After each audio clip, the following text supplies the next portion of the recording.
coup. What does it do? It cheers up NATO and it distracts you.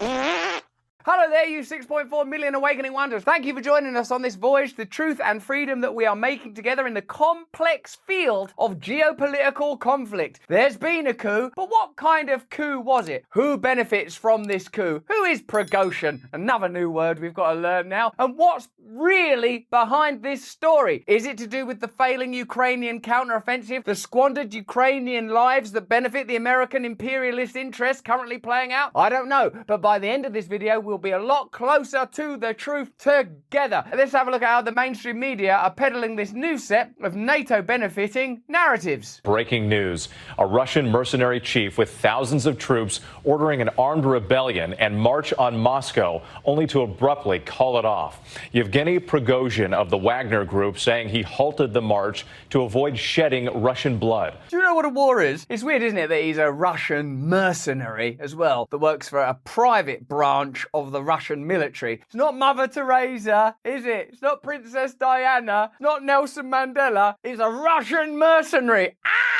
An extraordinary day of events and chaos. This dramatic video circulating online. Earlier today, an angry Vladimir Putin vowing to crush the rebellion. This is children's news. When I was a kid, there used to be a show called Newsround. It was news for children, but now actual news is like news for children. Putin is angry because someone tried to do a coup at him. Pooh on that coup. Now it's Big Bird with the weather. Oh, there's water coming from this guy. We're adults. In a televised address to the nation, calling it treason and a stab in the back.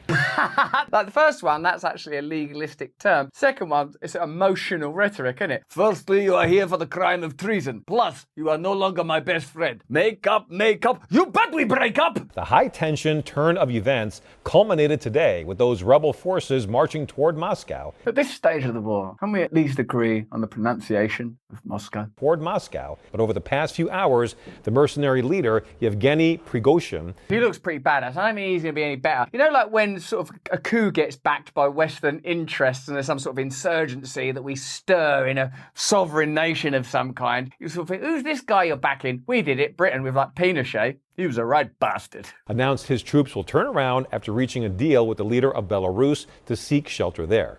In turn, the Russian government promised it would drop all criminal charges against him and his fighters will not be prosecuted. What led Prigozhin to launch this coup? First, it's evident these escalating conflicts with the Russian state and military apparatus came to a head. The coup attempt was preceded by Prigozhin's vitriolic denunciations of the Russian defense minister, whom he accused of not waging the war aggressively enough. He's got an angle on this war, isn't he, this geezer? This war, yes, this terrible war. No, this war, not aggressive enough. Niet! Imagine being his son. Did you enjoy sports day, Dad? Niet! Do you like this drawing, Dad? It's of a bomb. Niet! It's been reported that funding for Wagner has to be substantially cut. I'm not telling him. We're cutting the funding for Wagner. Niet! Earlier this month, Prigozhin refused to accept Putin's demands that Wagner be placed under the control of army leadership. So he's a pretty serious badass, this geezer. Putin tells him we're taking control of that. There is, after all, a great big war going on. He says niet. What I'm interested in is whether or not NATO are involved with or benefit from this and how the media will use it, particularly contrasted with the terrible, egregious bloodbath that is the Ukrainian counteroffensive, which the media have been telling us for some time was going to be when the dynamics of the war altered, everything was going to be okay and we'll all be home for Christmas. The way that wars have been reported on since there've been global wars, really. There is evidence that the military was fed up with Putin's long-time patronage of Prigozhin. His operations in Ukraine, while useful to a limited extent, also interfered with the professional conduct of the war by trained officers. Prigozhin, one can safely surmise, attempted the coup in order to preempt actions against him. Okay, so it was a preemptive strike. It's not like Prigozhin's an idealist. We have to end this war. He's an idealist who's, we have to make this war more aggressive. Dad, I got a swimming certificate at school today. Niet! Second, it will be the height of political cluelessness to believe that NATO has been a passive bystander in the events of the last 24 to 36 hours. Okay, so let's see how much political cluelessness there will be in the mainstream reporting of this event. It has certainly been following the escalating war of words between Prigozhin and the Russian military with extreme care, and it can be assumed that it made contact with him. There is no other credible explanation for the pro-NATO justification made by Prigozhin upon launching the coup? No, there can't be. This dude, who's got his own private army, who thinks the war isn't aggressive enough, in spite of all the death and bloodshed and horror, if he sort of goes, and also props to NATO, big shout out to NATO, just for the great work you're doing, impeding on Russian borders. Presumably, some kind of communication has taken place. Let me know in the comments what you think. Prigozhin's NATO contacts would have had good reason to demand that he act now. The coup has been launched less than 3 weeks into the NATO-backed counter-offensive by Ukraine, having cost tens of billions of dollars to prepare. Your money. It has so far proven to be a debacle, with thousands of Ukrainian soldiers dying each day. That's Ukrainian human beings. And only a few villages seized. It's gotten to the point where the US media describes as a massive triumph the ability of Ukrainian forces to capture and hold for a few hours a tiny, nondescript village. The main news again, we've got this village. Can you describe it? No. In just over 2 weeks, NATO will be holding a major summit in Vilnius, that's in Lithuania, that until the coup attempt threatened to be dominated by Ukraine's military debacle. So there was about to be a conference where everyone's going, hey, what about all that stuff you told us? What about all those taxpayer dollars? Now it's like, check out this guy. He's a badass, isn't he? The Biden administration and its NATO allies calculated that a coup attempt, even if not successful, would destabilize the regime and undermine its military operations. In any case, the coup attempt has shifted the media narrative away from the failed Ukrainian counteroffensive to the failing Putin regime. Let me know if you think things like that are engineered, utilized, they're just optimized after they happen. How do you think these things play out? Let me know in the comments. The immediate response of high-level representatives of US imperialism, the Zelensky regime and the pro-NATO opposition within the Russian oligarchy makes clear that the coup did not come as a surprise. US Army Lieutenant Colonel Alexander Vindman, who has been a key figure in the US preparations for war against Russia for over a decade. What? They've been preparing for it for over a decade? Well, that's not what we've been told, is it? Okay, it's a war against Russia. How do you know? Well, 10 years ago, we started preparing for one, and here it is. Merry Christmas. Tweeted on Friday evening, for all of those that have been wondering how the war in Ukraine is going, it's going insurrection in Russia well. They use that word insurrection pretty glibly, and that's not a good catchphrase. This chicken, it's insurrection in Russia,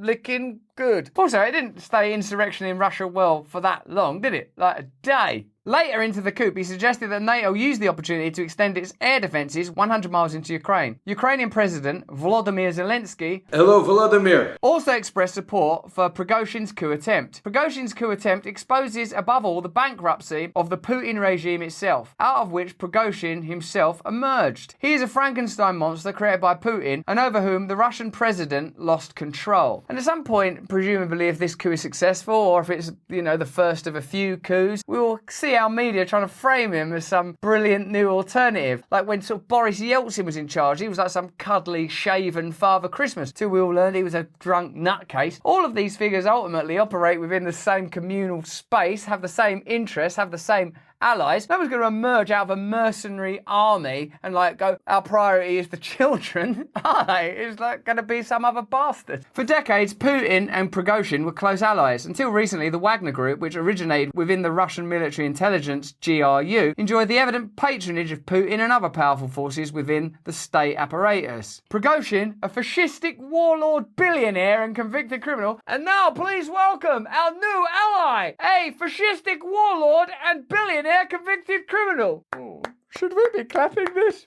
Yeah, keep clapping. It's NATO approved. Represents a substantial faction of the Russian oligarchy that opposes the war solely because Putin's effort to protect the capitalist classes and states' privileged access to the country's vast resources has cost them dearly. Putin has sought to balance between these factions, and this attempt to reconcile opposing oligarchic interests has determined the conduct of what he still calls a special military operation. From the beginning, the Kremlin's policy in Ukraine has been based on the hope that limited military pressure could persuade the Western imperialist powers to accept the legitimate security interests of the Russian capitalist regime. Putin has persisted with this aim even as all of his red lines have been crossed, the latest red line being the attempt to overthrow him. How Putin responds remains to be seen, whether through a military escalation or with significant concessions to reach some sort of accommodation. The imperialist powers, however, are not interested in compromise. Their ultimate goal is the carve-up of Russia so as to bring the vast resources of the entire former Soviet Union under their direct control. That's a pretty heavy aim, isn't it? That sounds a lot different from we must help and protect Ukrainian people from from these criminal aggressors. And again, I'm not disputing criminal aggressors, but I am disputing humanitarian, just because I don't think since the Second World War there's been anything like that has happened. Do you? Ultimately, both Putin and Prigozhin represent the same social class, an oligarchy steeped in criminality and hatred of the working class. So basically the same as American democracy then. Which one of these total bastards shall it be? The interests of the Russian and Ukrainian oligarchies preclude any progressive form of defence of the interests of the mass of the working people against the predatory policies of imperialism. The war in Ukraine must be stopped through the independent revolutionary mobilisation of the international working class, not the NATO-backed overthrow of the Putin regime and a carve-up of Russia. In a sense, it's one of those stories that shows you how far off the mark we are, potentially making a media darling for a moment of just another mercenary oligarchical figure simply in order to pursue the mercenary oligarchical interests of US imperialism while maintaining it's a humanitarian effort, which of course Ukraine are willing to believe because currently at least it backs their interests. But in the post-war carve-up of Ukraine and Russia, depending on how the war goes, we will see who truly benefits. And I don't think it's going to look that humanitarian when BlackRock come marching in, carve up that country, whichever one of those countries it is, either, both, neither, I don't know, and turn them into technological dystopias that can be cannibalized by the elite interests that currently are fighting to gain centralized control of all of our lives. But that's just what I think. Why don't you let me know what you think in the comments? If you enjoyed this video, have a look at either of these. Turn on the notification bell and subscribe right now. My special, Brandemic, is available right now. There's a link in the description. Have a look at it. It's self-made, uncensored. It's loads of fun. You'll love it. And we make this content every day on Rumble and talk to brilliant experts. That's how we get this information together so fast. For example, we're talking to Jeffrey Sachs this week. Join us on Rumble for that. Until then, stay free.